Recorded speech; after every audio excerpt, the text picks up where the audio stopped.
3, 2, 1, start. At the instance of the respondent, the Central Administrative Tribunal issued an order on 4/8/1993 staying the disciplinary proceedings against respondent. The state of Rajasthan thereupon reinstated the respondent in service, revoking the order of suspension pending inquiry. The respondent amended his OA, requesting that the disciplinary inquiry against him be stayed pending in the criminal trial.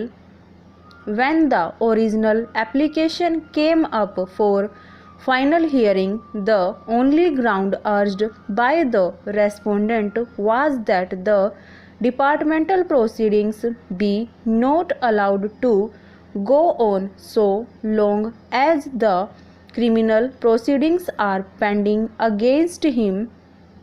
It was opposed by the state of Rajasthan, stating inter alia that inasmuch as the respondent has filed a detailed written statement of defense on 9/2/1993 in response to memo of charges framed against him and because the respondent has disclosed all possible defenses in the said written statement, there is no occasion or warrant for staying the disciplinary proceedings.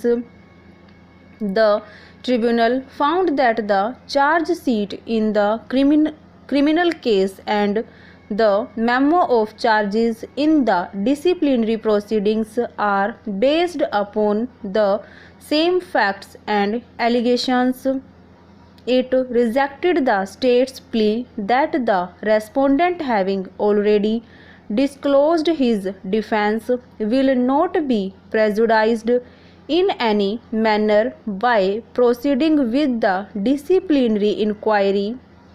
The tribunal observed that we cannot say at this stage what will emerge during the inquiry proceedings after examination of the evidence. The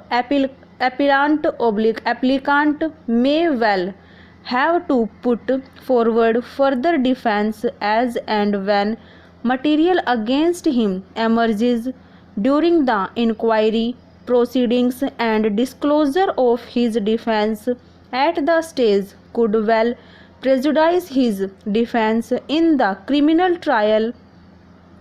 We are of the opinion that the order of the tribunal is unsustainable both in law and on the facts of the case.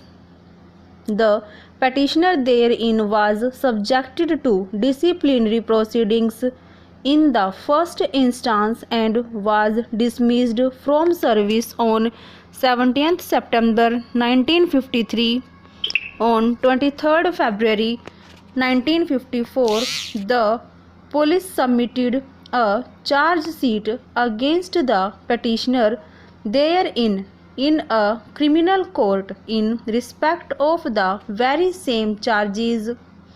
The petitioner challenged the initiation of criminal proceedings on the ground that it amounts to putting him in double jeopardy within the meaning of clause (2) of Article 20 of the Constitution of India.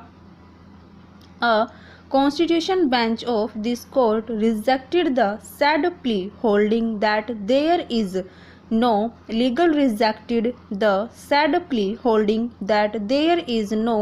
legal objection to the initiation or continuation of criminal proceedings. There is no nexus between the nature of the classification and the aims and objects of the Act because there is no basis for classification given in the Act.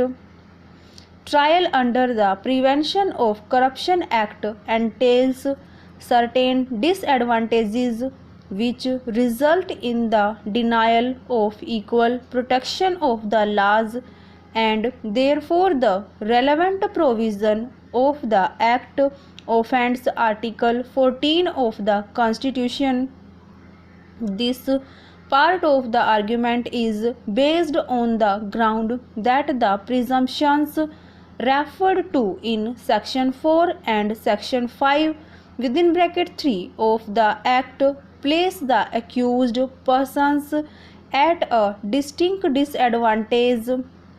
There is no direct authority in which the wires of the Prevention of Corruption Act was challenged on these grounds.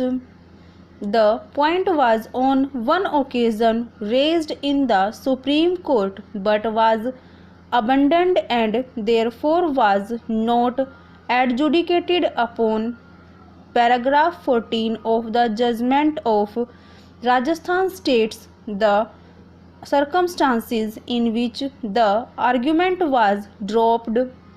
At this stage of the argument, we asked the learned counsel for the appellants whether they intended to challenge the wires of this law under Article 14 of the Constitution, because if they did, the matter would have to go to a Constitution bench, as we, being only 3 judges, would have no power to decide it.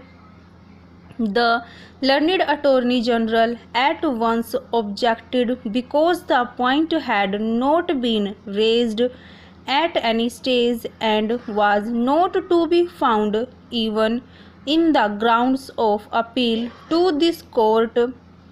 The learned counsel for the appellants replied that they did not wish to take the point.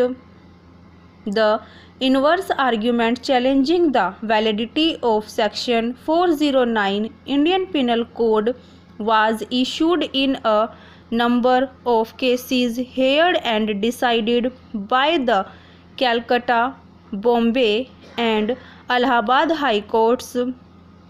It was contended in those cases on behalf of the accused persons that ordinarily a charge under Section 409 Indian Penal Code placed an accused person at a distinct disadvantage, and that a trial under the Prevention of Corruption Act conferred certain privileges